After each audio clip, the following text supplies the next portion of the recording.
Avoidants always crumble when you finally understand this. You've been chasing clarity in a relationship that keeps you in confusion.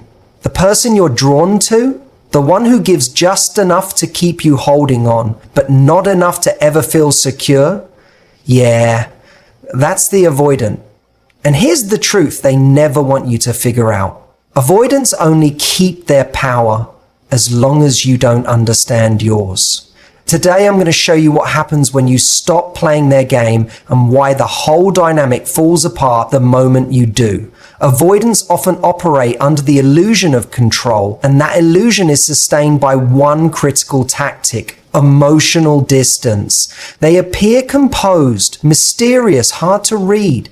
They text just enough to keep you engaged, but pull away the moment things feel too intimate. And their behavior is so unpredictable, you start trying to decode every interaction. You wonder what you did wrong when they suddenly go quiet, or why they seem so invested one moment and cold the next. But the real secret is this: it's not about you, it's about them. Avoidants have learned somewhere along the way that closeness is dangerous. Emotional intimacy feels like vulnerability, and vulnerability feels like a threat. Confuse themselves by keeping others at arm's length, and the best way to maintain that distance? Confuse the other person just enough that they're always trying to earn love, not receive it freely. This creates a dynamic where you're the one chasing, trying harder, doing more. You start feeling off balance, like if you could just say the right thing or be a little more patient, they'd finally open up. But this is where the illusion gets powerful. You think they have control because they're pulling away, when in reality, they're simply reacting to their own fear. They're not leading from strength, they're hiding from connection. The moment you begin to see this clearly, the power dynamic shifts. Their silence no longer feels like a punishment. Their flakiness no longer feels personal. You stop asking, "What did I do wrong?" and start asking, "Why do I keep accepting so little?" And that is the beginning of the unraveling. Because the avoidant thrives when you doubt yourself. The less you trust your own needs, the more you chase them. But once you recognize that their behavior is rooted in avoidance, not truth, their power starts to dissolve. You realize they aren't distant because they're better, wiser, or more secure. They're distant because they're afraid. Afraid of being seen, afraid of being known, afraid that love will somehow cost them more than it gives. And once you recognize that, you stop seeing their distance as mysterious or desirable. You start seeing it for what it is, a coping mechanism. And the moment you do, everything changes, because the illusion can only hold when you don't understand the trick. But now you do. And that understanding is the first step to taking your power back. Your attention is the currency in any relationship. And with avoidance, it's the fuel that keeps the entire dynamic running. They may act indifferent, detached, or unavailable, but make no mistake, they notice when you're paying attention. Every time you reach out after they pull away, every time you try to fix the distance, every time you agonize over what you could say to make them respond, you're giving them power. They don't need to say anything because your pursuit says it all. They matter more to you than you matter to yourself in that moment. This is how the cycle continues. You feel anxious, they go cold, and instead of pulling back and protecting your own peace, you double down on trying to win them over.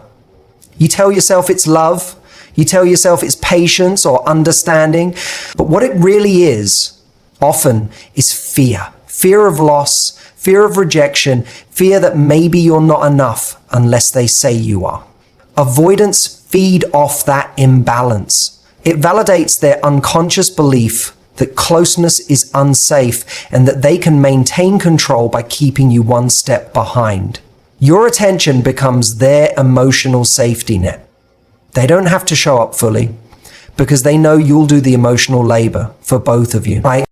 Here's where everything starts to shift. The moment you recognize that your energy is a resource, not a free handout, you change the rules of the game. When you start withdrawing the constant supply of attention, when you stop over-explaining yourself, when you stop reaching out every time there's silence, you stop feeding the imbalance. You start sending a different message. I matter too. And for the avoidant, that message is both foreign and unsettling. They're used to being chased, not challenged. They're used to being understood without having to offer understanding. So when your focus turns inward, when your self-respect becomes louder than your need for validation, they feel the shift, and it disrupts the dynamic completely, not because you're punishing them, but because you're no longer rewarding emotional distance. You begin to see how much of your energy was going into trying to be chosen by someone who was never offering you certainty. And with that awareness, you start to reclaim the attention you were giving so freely and redirect it toward yourself, not in bitterness, but in clarity. Because the person who wins in love isn't the one who gets the most attention. It's the one who values their own enough not to waste it. Detachment isn't about being cold. It's not about shutting down or pretending you don't care. Real detachment is about reclaiming your emotional balance. It's the moment when you stop letting someone else's inconsistency dictate your self-worth. With avoidance, this is a game changer because their power lies in your reactivity. As long as they can trigger you, get a reaction, provoke worry, or make you feel uncertain, they stay in control. But once you detach, you remove their ability to shake your center. When you're emotionally entangled with an avoidant, every silence feels like a punishment. Every delay in response feels personal. You start to believe that if you just wait long enough, stay patient enough, love hard enough, they'll come around. But this mindset keeps you in emotional limbo, reacting to their every move like you're trying to decode a puzzle.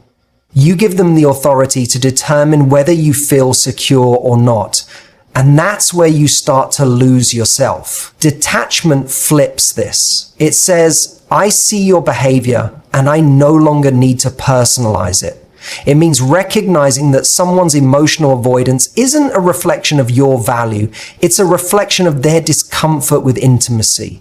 You stop asking, why are they pulling away? And instead ask, why am I still tolerating emotional distance? This kind of detachment creates space for you to think clearly, act intentionally, and most importantly, protect your peace. You stop checking your phone constantly. You stop rewriting the last message in your head. You stop waiting for someone else to choose you. Detachment allows you to observe without absorbing. You can still care, but from a distance that respects your dignity. And what's most powerful is that avoidants notice this. They sense when you're no longer orbiting them emotionally. The reactions they used to rely on, gone. The anxious pull they could count on, silent. And that silence speaks louder than any words ever could. This isn't about playing games. It's about ending the game entirely. When you detach, you stop being a participate in a dynamic where someone else's fear dictates your emotional rhythm. You return to yourself. You listen to your needs. You stop making excuses for someone's absence and start making space for someone who actually shows up. Detachment doesn't mean you stop love. And the moment you make that shift, you become unshakable, not because you're closed off, but because you finally know who you are without needing someone else to validate it. Consistency is like a mirror. It reflects back everything that isn't real. When you begin to show up with emotional consistency, clarity, and calm intention, it does something avoidants are rarely prepared for. It exposes the inconsistency they've spent so long hiding behind. Avoidants operate best in the fog. They thrive where there's just enough confusion to keep things vague, undefined, and emotionally distant. But when you introduce consistency into the dynamic, when your words match your actions, when your expectations are clear, when you're not swinging between highs and lows, they can't hide anymore. Suddenly, the contrast becomes sharp. Your stability brings their instability into focus. Your emotional honesty makes their defensiveness more noticeable. Your steady pace makes their pattern of pulling away feel obvious. It becomes harder for them to pretend they don't see it, and harder for you to keep excusing it. What felt like mystery now feels like avoidance. What felt like complexity now looks like fear. And this is where things start to shift. Not because you confront them with anger or demands, but because your calm presence becomes a silent truth they can't escape. Avoidants are used to being mirrored by anxiety. When they pull away, they expect pursuit. When they go silent, they expect you to fill the space. That dance makes them feel powerful, in control, emotionally safe. But when you don't respond with chaos, when you simply remain grounded, they don't know how to relate to you anymore. They're confronted with a new reality. They either have to step up emotionally or fall out of rhythm completely. And here's the interesting part. They often do begin to crumble. Not in a dramatic way, but in subtle moments of discomfort. They feel the weight of their own inconsistency. They realize they can't blame your reactions anymore because you're not reacting. You're responding with patience, with clarity, with grace. And the more consistent you become, the more you reclaim your emotional space. Consistency also teaches you something vital. It shows you who someone really is, not who they could be.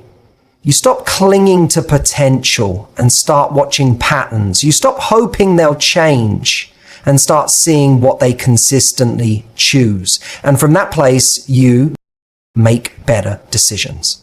You no longer try to earn love. You simply offer it with honesty and let people show whether they're capable of meeting you there. Because when you're consistent, their inconsistency is no longer confusing. It becomes your answer. Boundaries are not about control, they're about clarity. In relationships with avoidance, the absence of boundaries is what keeps you stuck in confusion. You begin to tolerate mixed signals, ghosting, sudden emotional distance, and bare minimum communication because part of you believes that being understanding will win them over. But what actually happens is this: every time you ignore your own discomfort, you reinforce the idea that their behavior is acceptable. You teach them that you will adapt, bend, and shrink yourself to maintain the connection. That is the cost of unspoken boundaries. Avoidants are not necessarily malicious. They often don't even realize the impact of their behavior, but they are comfortable with space and uncomfortable with emotional accountability. The more you accommodate their fear of intimacy, the more they settle into patterns that leave you emotionally starved.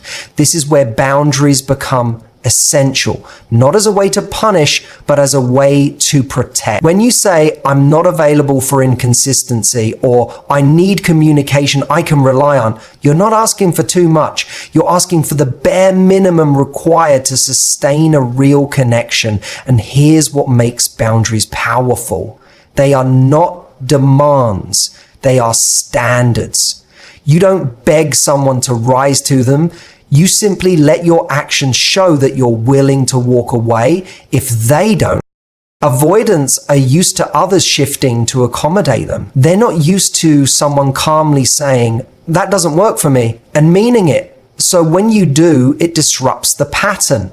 Suddenly they're faced with a version of you that's grounded, self-respecting, and unwilling to settle for crumbs. What's even more revealing is how they respond. Some may step up.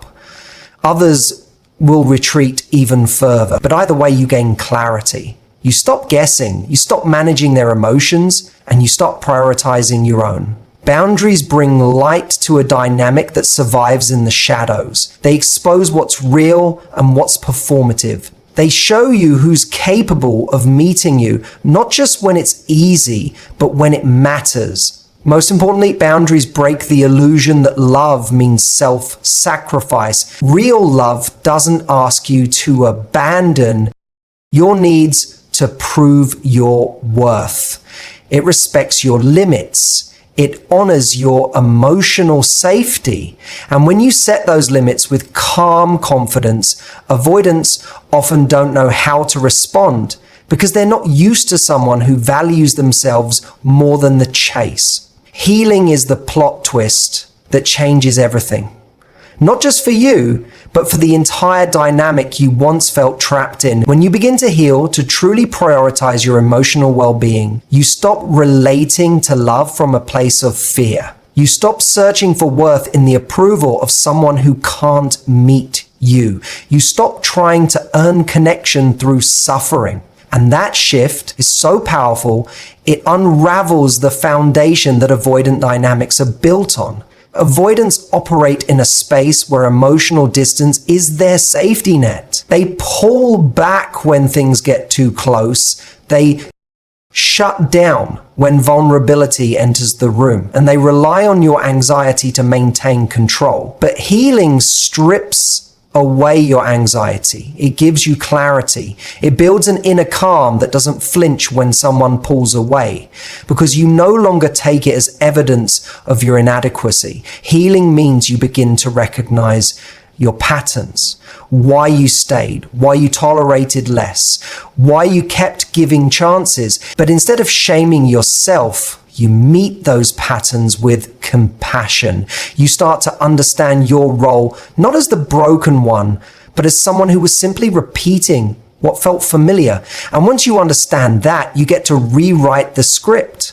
Suddenly, you're no longer attracted to emotional unavailability. What once felt exciting now feels exhausting. What used to trigger you now makes you pause and ask, is this even what I want anymore?